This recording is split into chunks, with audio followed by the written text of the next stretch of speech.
لبيك اللهم لبيك لبيك لا شريك لك لبيك إن الحمد والنعمة لك والملك لا شريك لك. Bismillahirrahmanirrahim. Assalamualaikum warahmatullahi wabarakatuh. Labbaik Allahumma labbaik. Labbaik la syarika laka labbaik. Innal hamda wan ni'mata laka wal mulk la syarika lak. Alhamdulillahi rabbil alamin. Wassalatu wassalamu ala sayyidina Muhammadin wa ala alihi wa sahbihi ajma'in. Alhamdulillah, salawat dan salam semoga senantiasa dilimpahkan kepada junjungan kita Nabi Muhammad SAW, kepada para keluarganya, para sahabatnya, dan yang mengikuti mereka hingga akhir zaman. Anak-anakku semuanya yang saya cintai, yang semoga senantiasa kita semuanya diberkahi dan dirahmati oleh Allah Subhanahu wa taala. Di kesempatan kali ini dalam rangka ibadah haji yang akan segera ditunaikan saudara-saudara kita yang berbahagia yang dapat melaksanakannya, maka kami ketengahkan kepada kita dalam rangka pendidikan pelaksanaan latihan manasik haji dan umrah bagi siswa, maka kami hadirkan panduan praktis pelatihan manasik haji dan umrah serta doa-doa praktis untuk pelatihan anak dalam ibadah haji dan umrah. Pelaksanaan dan doa-doa ini telah kami pilih dan kita ambil dari kitab-kitab para ulama yang sahih, yang semoga insya Allah bisa menjadi panduan kita kelak nanti ketika Allah memberikan kesempatan kepada kita untuk menunaikan ibadah haji dan umrah secara nyata. Dengan dilaksanakannya pelatihan manasik haji dan umrah bagi anak didik, agar paling tidak kepekaan terhadap ibadah haji yang salah satu rukun Islam bisa mereka yakini, mereka cintai, dan diterapkan kelak ketika ada kemampuan dalam menjalankannya. Dan juga kecintaan terhadap dua kota suci, yaitu kota Makkah dan kota Madinah, akan tertanam dalam hati mereka. Kami menyadari kelemahan kami, maka bila ada kesalahan dalam menukil doa maupun berhubungan dengan fikihnya, maka hal tersebut murni dari kesalahan kami. Anak-anakku sekalian yang semoga senantiasa diberkahi dan rahmat oleh Allah Subhanahu wa taala. Akhirnya kami berharap panduan praktis dan doa-doa dalam pelatihan manasik haji dan umrah ini dapat menjadi panduan praktis bagi siswa untuk pengetahuan dan pengalamannya. Dan kami yakin setiap muslim pasti berkeinginan menunaikan rukun Islam yang agung ini. Wallahul muwaffiq. Wassalamualaikum warahmatullahi wabarakatuh. Assalamualaikum warahmatullahi wabarakatuh. Halo anak-anakku semuanya yang Ustadz cintai. Alhamdulillah, di kesempatan kali ini kita bisa bertemu lagi meskipun hanya melalui suara. Insya Allah, pada kesempatan kali ini Ustadz akan memberikan materi terkait dengan pelaksanaan manasik haji dan umroh. Nah, anak-anakku semuanya, biasanya kan kita dalam tiap tahun selalu mengikuti pelatihan secara langsung, praktek langsung tentang pelaksanaan ibadah haji dan umroh. Namun pada kesempatan kali ini, ya karena Allah masih memberikan ujian kepada kita berupa musim pandemi COVID-19 kali ini, kita hanya bisa bertatap muka melalui suara. Tapi tidak mengapa ya anak-anak semuanya, insya Allah Ustadz akan memberikan materi ini secara lengkap, pelatihan yang menarik, bagaimana tentang pelaksanaan manasik haji dan umroh. Insya Allah kita berdoa kepada Allah, semoga Allah segera mengangkat wabah ini, sehingga kita bisa melaksanakan praktek ibadah haji dan umroh secara langsung. Anak-anakku semuanya yang Ustadz cintai, anak-anak tahu enggak kira-kira ibadah haji itu masuk dalam ibadah rukun Islam yang keberapa? Iya benar. Ibadah haji itu adalah masuk dalam rukun Islam yang kelima. Perlu anak-anakku semuanya ketahui bahwa haji adalah rukun Islam yang kelima. Hukumnya wajib dilakukan sekali dalam seumur hidup bagi orang yang sudah memenuhi syaratnya. Dan kewajiban haji ini berdasarkan kepada perintah Rasulullah SAW yang tertuang di dalam Al-Quran dan Sunnahnya. bagi kita yang telah memenuhi syarat, hendaklah segera melaksanakan ibadah haji agar segera lepas dari tanggungan sebelum ada halangan atau ajal yang menjemput. Perlu diketahui anak-anakku semuanya bahwa haji itu adalah ibadah yang mulia dan setiap ibadah tidak akan diterima oleh Allah Subhanahu wa taala sampai itu memenuhi dua syarat. Yang pertama adalah ikhlas dan yang kedua adalah sesuai dengan petunjuk Rasulullah Shallallahu alaihi wasallam, yakni sesuai dengan yang sudah diajarkan oleh Rasulullah Shallallahu alaihi wasallam. Nah, dalilnya apa anak-anak? Kita bisa lihat di dalam Al-Qur'an surat Ali Imran ayat 97 yang bunyinya A'udzu billahi minasy syaithanir rajim. Walillahi 'alan nasi hajjul baiti man istata'a ilaihi sabila wa man kafara fa innallaha ghaniyyun 'anil 'alamin. Mengerjakan haji adalah kewajiban manusia terhadap Allah, yaitu bagi orang-orang yang sanggup mengadakan perjalanan ke Baitullah. Barang siapa mengingkari kewajiban haji, maka sesungguhnya Allah Maha Kaya, tidak memerlukan sesuatu dari semesta alam. Surat Al-Imran ayat 97. Nah, anak-anakku semuanya sudah tahu kan dalilnya perintah dari Allah bahwa ibadah haji itu merupakan rukun Islam yang kelima yang wajib dilakukan oleh setiap muslim bagi yang sudah memenuhi syaratnya, yakni mampu biayanya dan mampu melaksanakan secara sehat dan juga mampu dalam menempuh perjalanannya.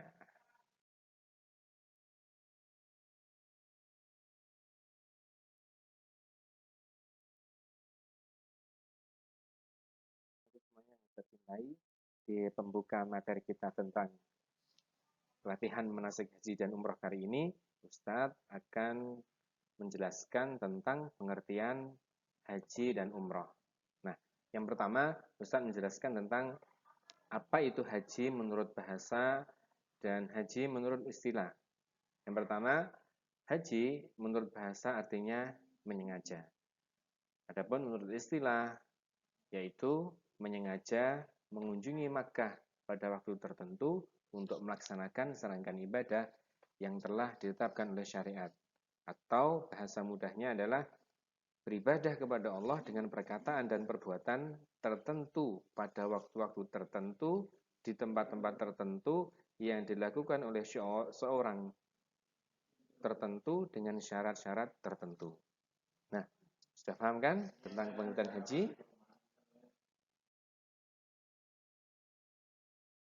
Nah, selanjutnya anak-anakku semuanya tentang pengertian umrah. Umrah menurut bahasa artinya adalah ziarah atau mengunjungi. Adapun menurut istilah ialah mengunjungi Masjidil Haram pada waktu yang telah ditetapkan untuk melaksanakan serangkaian ibadah yang telah ditentukan oleh syariat. Dan tentunya dalam pelaksanaan ibadah haji dan umrah ini semua telah dicontohkan oleh baginda kita Nabi besar Muhammad SAW. Maka dalam pelaksanaannya semua harus sesuai dengan apa yang diajarkan oleh Rasulullah Sallallahu Alaihi Wasallam. Ustaz bahas tentang syarat-syarat haji dan umroh. Nah, karena ibadah haji dan umroh itu merupakan ibadah yang agung dan mulia dengan syarat-syarat yang tertentu, maka tentunya syarat-syarat ini harus terpenuhi bagi setiap muslim dalam rangka melaksanakan ibadah haji dan umroh. Apa itu syarat-syaratnya anak-anak semuanya? Yang pertama adalah harus beragama Islam. Nah, jadi selain Islam tidak diperbolehkan untuk melaksanakan ibadah haji dan umroh. Kenapa? Karena salah satunya adalah Masjidil Haram, tempat pelaksanaan ibadah haji dan umroh, itu merupakan tempat yang mulia, masjid yang mulia. Bahkan orang non-muslim pun tidak diperkenankan memasuki Masjidil Haram. Makanya dalam pelaksanaannya nanti, selain dari orang yang beragama Islam, tidak diperkenankan untuk melaksanakan ibadah haji dan umroh. Kemudian yang kedua, syarat yang kedua adalah seorang muslim yang berakal. Jadi, dalam melaksanakan ibadah haji dan umroh, seorang muslim harus berakal. Jadi orang gila tidak diperkenankan untuk melaksanakan ibadah haji dan umroh. Kemudian yang ketiga adalah balik, yakni sudah cukup usia yang telah ditentukan oleh syariat. Kemudian yang keempat adalah memiliki kemampuan, yakni sudah berbadan sehat, mempunyai perbekalan hidup yang cukup, kemudian ada suami atau mahram bagi seorang wanita dalam menyertainya, dan kendaraan dan perbekalan. Nah, tentunya syarat-syarat haji dan umrah ini harus terpenuhi. Karena kalau tidak terpenuhi, maka tidak akanlah sempurna, bahkan bisa batal dalam menggapai ibadah haji dan umrah. Selanjutnya, anak-anakku semuanya yang Ustaz cintai, kita akan membahas tentang rukun haji dan umrah. Nah, rukun itu apa toh? Rukun haji itu adalah sesuatu yang apabila ditinggalkan dapat menyebabkan hajinya tidak sah dan tidak dapat diganti dengan dam, yakni menyembelih binatang yang sah untuk berkorban. Nah, ini kalau yang namanya rukun haji dan umroh, maka harus dan wajib untuk dilaksanakan. Jika tidak dilaksanakan rukunnya salah satunya, maka hajinya dinyatakan tidak sah. Nah, semuanya, apa saja toh dari rukun haji dan umroh? Rukun haji yang pertama adalah melakukan ihram dari mikot. Kemudian yang kedua, wukuf di padang Arafah. Kemudian yang ketiga, mabit atau bermalam di Musdalifah. Kemudian yang keempat, bermalam di Mina. Kemudian yang kelima, melempar jumroh Aqobah pada tanggal 10 Dzulhijjah. Kemudian melempar 3 jumroh pada hari-hari tasyrik, yaitu jumroh ula, jumroh wusta, dan jumroh Aqobah. Kemudian selanjutnya mencukur atau memotong rambut pada 9 Dzulhijjah pada waktu hari raya haji. Kemudian tawaf wada, yakni tawaf perpisahan ketika akan meninggalkan Mekah. Adapun dari rukun umroh adalah yang pertama mencukur atau memotong rambut. Biasanya dikenal dengan nama tahallul. Kemudian yang kedua melakukan ihram dari mikot. Kemudian kewajiban ini semuanya sama hukumnya seperti haji, yakni jika tidak dikerjakan atau ditinggalkan maka harus membayar dam atau denda. Jika ketujuh wajib haji ini tidak dikerjakan, pelakunya wajib membayar denda atau dam. Selanjutnya kita akan membahas tentang rukun dari umroh. Rukun dari umroh ada 3. Yang pertama ihram, yakni sudah berpakaian ihram. Kemudian yang kedua melaksanakan tawaf, dan yang ketiga adalah melaksanakan ibadah sa'i. Nah, selanjutnya nanti semuanya kita akan membahas tentang wajib haji.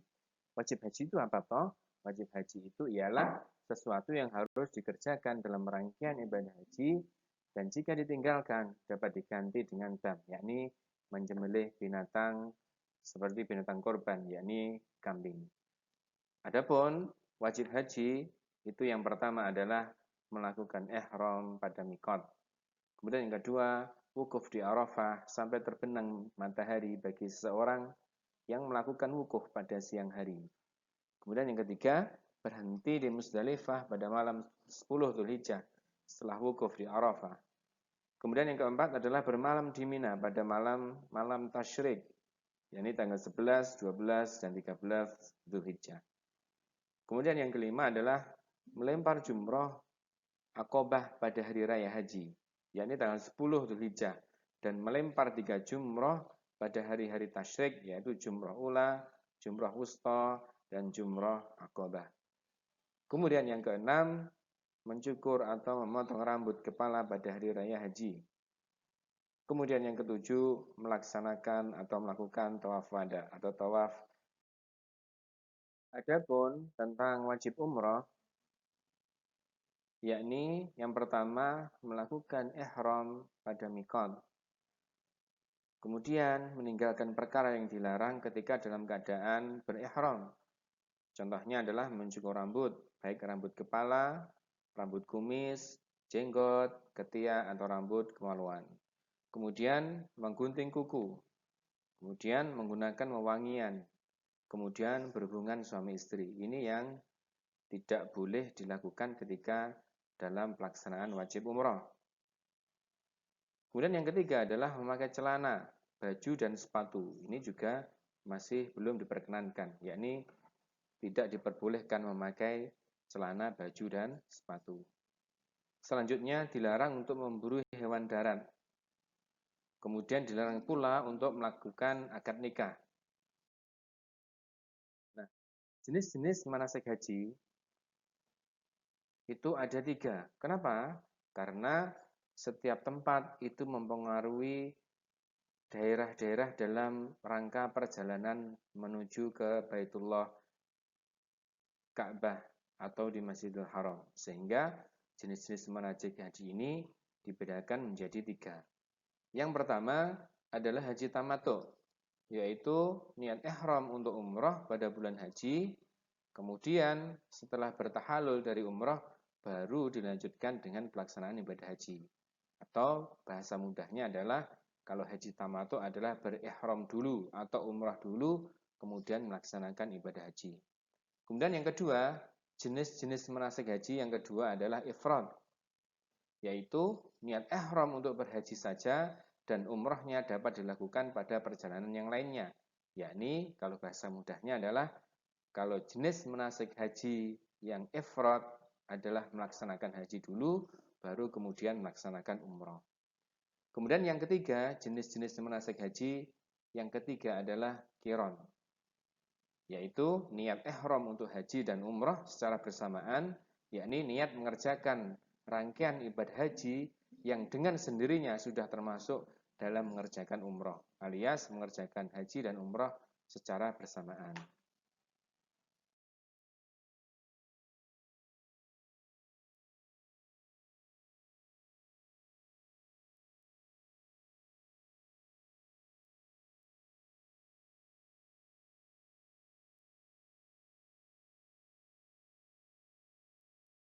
Anak-anakku semuanya yang saya cintai, masih semangat kan?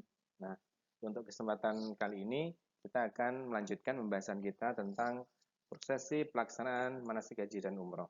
Nah, di Indonesia itu memakai jenis pelaksanaan manasik haji dan umroh yang jenis tamattu, yakni melaksanakan ibadah umroh dulu, kemudian baru melaksanakan ibadah haji. Nah, kesempatan kali ini Ustadz akan menjelaskan tentang skema pelaksanaan ibadah haji dan umroh yang jenis tamattu. Rangkaian ibadah haji dan umroh untuk jenis tamattu ini, yakni yang pertama adalah kita harus mikot dan Mekah, yakni sebelum tanggal Dzulhijjah.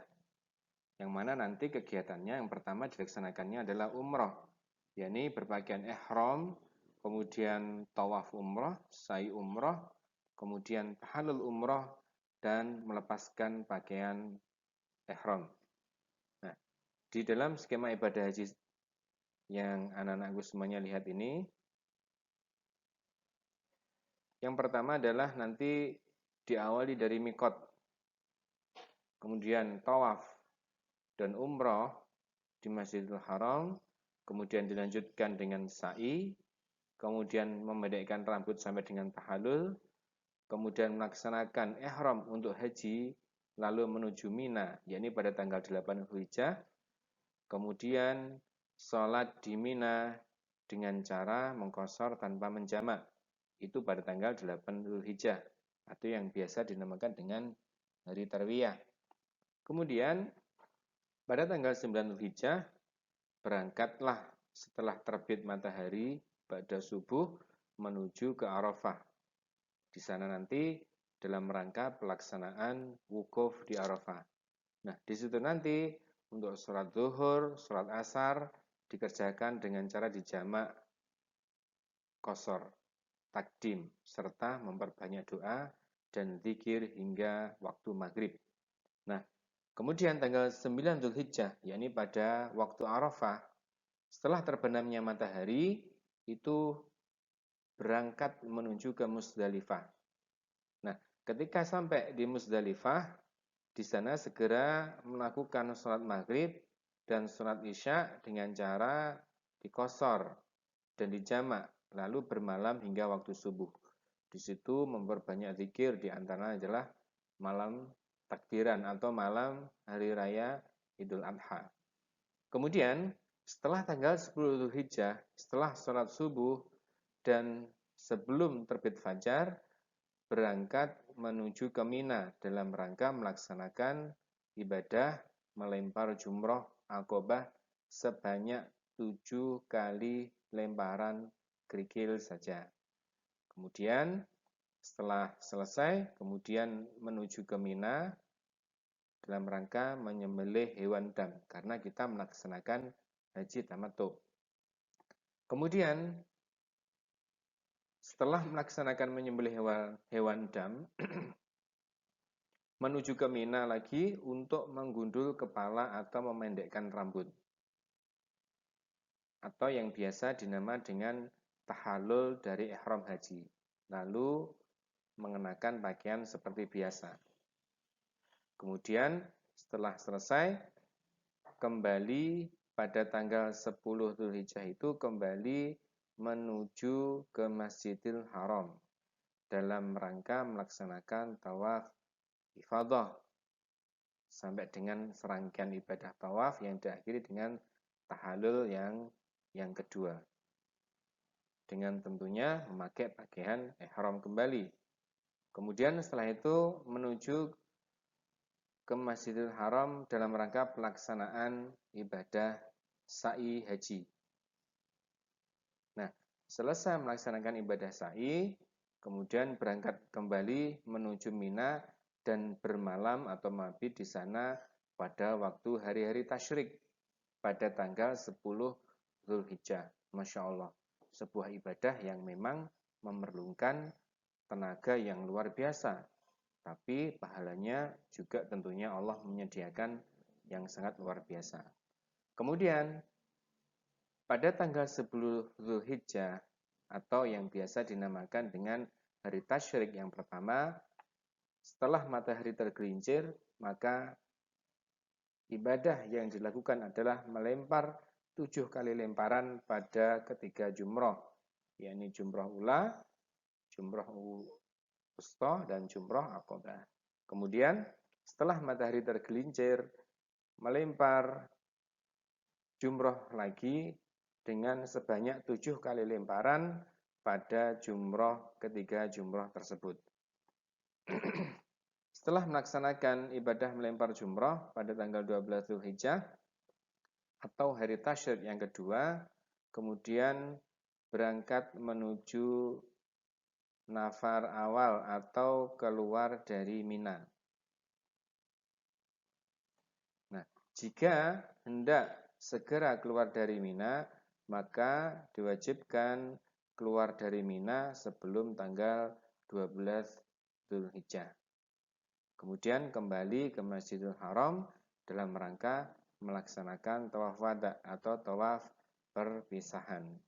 Nah, di situ disunahkan pula untuk memperbanyak zikir kepada Allah, membaca Al-Quran, kemudian tahlil, takbir, dan tahmid. Dan disunahkan pula berdoa kepada Allah Subhanahu wa taala dan amar ma'ruf nahi munkar serta perbuatan hal yang baik lainnya. Nah, rangkaian atau skema haji secara singkat, yakni haji tamattu tersebut harus dilalui tanpa ada hal-hal yang menghalanginya, terutama pada bagian yang rukun haji, sehingga haji nanti bisa selesai dengan baik dan memang kita layak mendapat gelar dari Allah Subhanahu wa taala, laisal jaza'u ilal jannah, bahwa haji yang mabrur akan mendapatkan balasan yang agung, yakni balasan mendapatkan surga Allah Subhanahu wa taala. Semoga nanti saudara-saudara kita yang melaksanakan ibadah haji secara langsung bisa mendapatkan pahala haji secara sempurna. Anak-anakku semua yang Ustaz cintai, kita akan membahas proses pelaksanaan manasik haji dan umroh untuk yang jenis tamattu, sebagaimana hal ini yang dilakukan oleh para jamaah haji Indonesia ketika melaksanakan ibadah haji dan umroh. Nah, pertama-tama harus memakai pakaian ihram, karena haji tamattu rangkaian ibadahnya adalah dimulai umroh dulu, kemudian ibadah haji, maka sebelum ke miqat, para jamaah haji sudah harus memakai pakaian ihram. Adapun pakaian ihramnya itu seperti yang Ustadz berikan pada gambar tersebut. Untuk yang laki-laki, pakaian ihram itu terdiri dari 2 helai pakaian. Yang pertama untuk menutupi aurat bagian pusat sampai dengan kaki dan tidak boleh menutup mata kaki. Dan yang kedua adalah helai berikutnya untuk menutup pundaknya. Dan yang terbuka adalah pundak bagian kanan. Sedangkan bagi yang perempuan, pakaian ihramnya adalah untuk menutup seluruh tubuhnya kecuali muka dan telapak tangan. Dan dilarang untuk memakai cadar. Nah, amalan-amalan ketika di miqat adalah disunnahkan untuk mandi, kemudian memakai parfum bagi laki-laki, dan mengenakan pakaian ihram sesuai dengan yang telah ditetapkan oleh syariat. Dan melafadzkan talbiyah niat haji dan umrah, yakni labbaik Allahumma umratan. Coba anak-anakku semuanya ikuti ya, untuk talbiyah niat haji dan umrah. Labbaik Allahumma umratan. Iya, sekali lagi ya. Labbaik Allahumma umratan.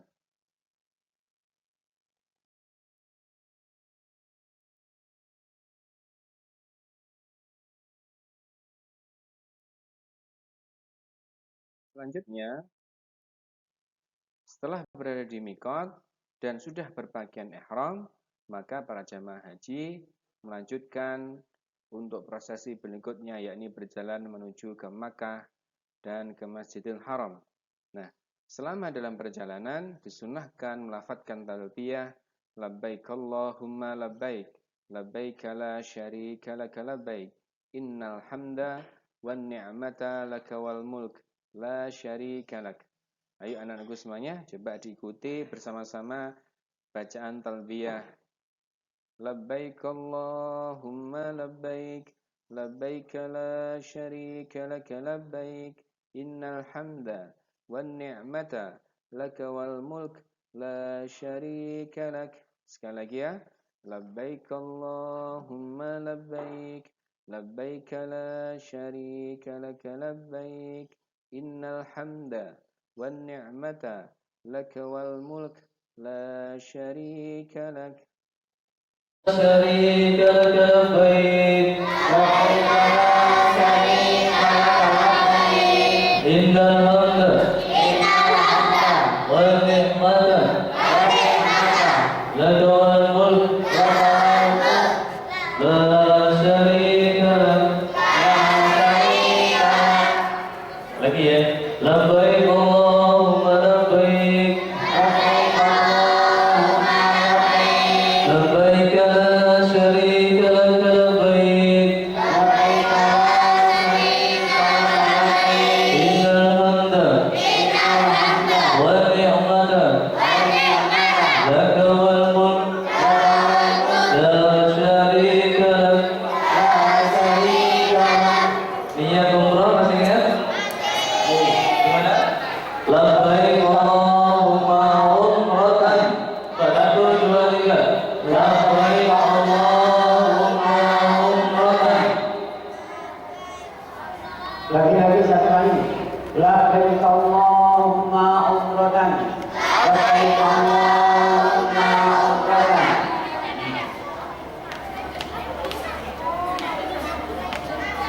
Terus nanti ketika kita akan masuk ke dalam ini ibaratkan Mekahnya, ya, itu nanti kita akan baca doa masuk masjid. Gimana dalam masuk masjidnya? Yang bisa? Ya. Allahumma Allahumma Salli. Anak-anakku semuanya yang Ustaz cintai, setelah para jamaah haji sudah memasuki Masjidil Haram, maka ibadah yang dilakukan yang pertama adalah melaksanakan tawaf, yakni mengelilingi Ka'bah sebanyak 7 kali putaran. Dan pelaksanaan tawaf atau mengelilingi Ka'bah sebanyak 7 kali putaran ini dimulai dari sejajar dengan Hajar Aswad. Dan ketika nanti memulai putaran melewati Hajar Aswad, maka disunnahkan untuk mencium Hajar Aswad. Namun jika tidak memungkinkan untuk menciumnya, cukup memberikan salam berupa mengangkat tangan atau melambaikan tangan dengan melihat sisi Hajar Aswad seraya mengucapkan talbiyah Bismillahi wallahu akbar. Coba anak-anakku semuanya praktekkan ya, dengan mengangkat tangan seraya mengucapkan Bismillahi Allahu Akbar. Ayo coba. Bismillahi wallahu akbar. Sekali lagi ya. Bismillahi wallahu akbar. Nah, kemudian mulailah pelaksanaan tawaf itu dilakukan dengan mengelilingi Ka'bah. Setiap kali nanti mengelilingi Ka'bah akan ada tanda di salah satu sudut Ka'bah yang bertuliskan Rukun Yamani. Nah, Rukun Yamani itu letaknya adalah sebelum pojok sisi Hajar Aswad. Nah, para jamaah haji yang melakukan tawaf setiap satu kali putaran pasti akan melewati yang namanya Rukun Yamani tersebut. Sehingga ketika nanti sudah nyampe di Rukun Yamani, jarak antara Rukun Yamani sampai dengan Hajar Aswad disunnahkan mengucapkan lafaz atau doa Rabbana atina fid dunya hasanah wa fil akhirati hasanah wa qina adzabannar. Coba anak-anakku semuanya ikuti ya. Rabbana atina fid dunya hasanah wa fil akhirati hasanah wa qina adzabannar. Sekali lagi ya. Rabbana atina fid dunya hasanah wa fil akhirati hasanah wa qina adzabannar. Dan lakukanlah tawaf secara taramul pada 3 putaran awal, yakni mempercepat dan memendekkan langkah dan berjalan pada putaran-putaran selanjutnya. Hal ini dilakukan pada setiap kali putaran. Nah, di sini kita bisa melihat salah satu kegiatan pelaksanaan ibadah tawaf ketika mengelilingi Ka'bah. Di sini para jamaah haji melakukan ibadah tawaf, yakni mengelilingi Ka'bah yang dimulai pada sisi Hajar Aswad di sini. Nah, tadi yang Ustadz sebutkan nanti pasti akan melewati setelah Hajar Aswad ini nanti akan melewati yang namanya Rukun Yamani, yakni sebelum dari Hajar Aswad, salah satu sisi sudut dari Ka'bah, yakni tempatnya di sisi sini. Nah, ketika melakukan perjalanan ibadah tawaf 1 kali putaran, pasti akan melewati yang namanya Rukun Yamani ini. Nah, ketika di Rukun Yamani ini, doanya diganti dengan Rabbana atina fid dunya hasanah wa fil akhirati hasanah wa qina adzabannar. Kemudian melihat sisi Ka'bah, kalau mampu untuk menciumnya bisa mencium, namun jika tidak cukup melambaikan tangan seraya mengucapkan Bismillahi wallahu akbar, kemudian melaksanakan tawaf berikutnya sampai sebanyak 7 kali putaran. Nah, anak-anakku semuanya nanti bisa dilihat video tentang pelaksanaan ibadah tawaf berikut.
anak-anakku semuanya yang Ustadz cintai, setelah melaksanakan tawaf sebanyak 7 kali putaran, maka disunnahkan kita melaksanakan sholat di 2 tempat.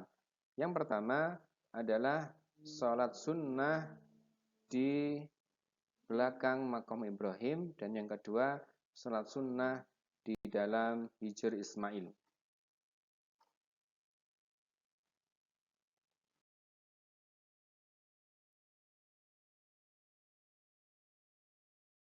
Setelah melaksanakan ibadah tawaf, kemudian para jamaah haji melaksanakan rangkaian ibadah berikutnya, yakni sa'i. Sa'i yakni berlari-lari kecil antara Bukit Shafa dan Marwah sebanyak 7 kali dan berakhir di Bukit Marwah. Dari Shafa ke Marwah itu dihitung 1 kali putaran. Dari Shafa ke Marwah dihitung 1 kali putaran. Coba anak-anakku lihat. Awal dari pelaksanaan sa'i, yakni lari kecil antara Bukit Shafa dan Marwah, dimulai dari Bukit Shafa. Kemudian berlari kecil atau berjalan sampai dengan ke Marwah. Ini dihitung 1 kali putaran. Kemudian dari Marwah menuju ke Shafa kembali, ini dihitung 1 kali putaran. Sehingga jika 7 kali putaran, maka akan berakhir di Marwah. Shafa dan Marwah, di antara keduanya nanti ada tanda hijau. Nanti kalau di tempat aslinya terdapat lampu hijau, yang mana di situ nanti ketika lampu hijau antara Shafa dan lampu hijau antara Marwah, ini nanti disunnahkan untuk berlari-lari kecil. Jadi seandainya kita mulai dari Bukit Shafa, ini masih berjalan sampai dengan tanda hijau, kemudian berlari-lari kecil sampai tanda hijau pada dekatnya Marwah, kemudian berjalan kembali, kemudian kembali lagi ke Shafa di tanda hijau Marwah, nanti berlari-lari kecil sampai di tanda hijau yang Shafa, kemudian berjalan kembali dan terus dilakukan sebanyak 7 kali putaran dengan hitungan yang sudah Ustadz sebutkan tadi. Videonya nanti bisa dilihat di bawah ini. Kemudian kembali lagi, terus sampai 5 kali ya. 1, 2, 3, 4, 5 ya. Di satu sampai ke arah sana. Kalau sudah ini langsung lari-lari kecil ya. Bismillahirrahmanirrahim ya. Bismillahirrahmanirrahim. Coba. Ayo. Bismillahirrahmanirrahim. Inna Shafa wal Marwata min sya'airillah. Faman hajja baita nyampe sini tapi kamaru fala junaha alaihi ayat wa bima wa man tatawwa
Jalan lagi.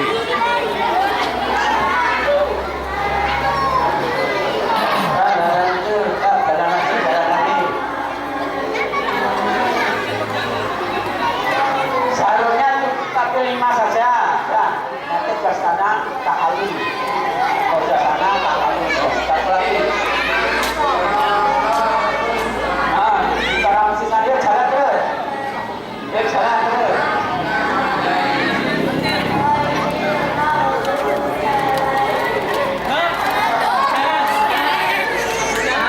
Satu lagi, punya 7 kita laksanakan 5 saja ya.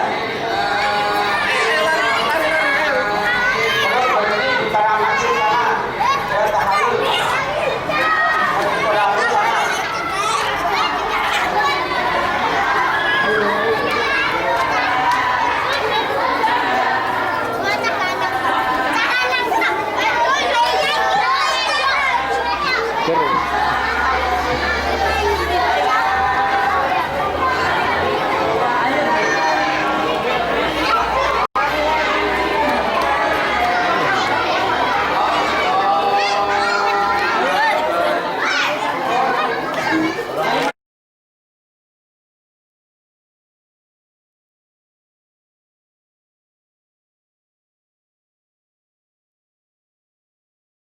Melaksanakan serangkaian ibadah sa'i, kemudian jamaah haji melaksanakan ibadah tahallul, yakni bagi laki-laki dengan menggundul rambut atau sebagiannya, sedangkan bagi wanita memotong setiap jalian rambut seukuran ujung jari kuku atau lebih sedikit dari itu.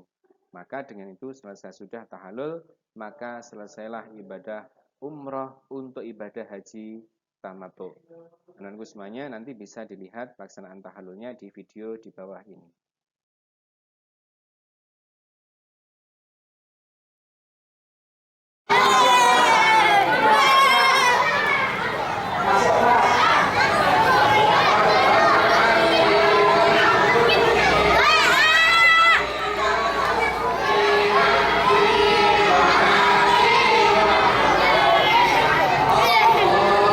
Masuk kelas sudah.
لبيك لا شريك لك لبيك إن الحمد والنعمة لك والملك لا شريك لك لبيك حجا حقا تعبدا ورقا لبيك مرهوبا ومرغوبا إليك لبيك ذا النعماء والفضل الحسن لبيك وسعديك والخير بيديك والرغباء إليك والعمل لبيك ذا المعارج لبيك ذا الفواضل لبيك إله الحق لبيك لبيك اللهم لبيك لبيك لا شريك لك لبيك إن الحمد والنعمة لك والملك لا شريك لك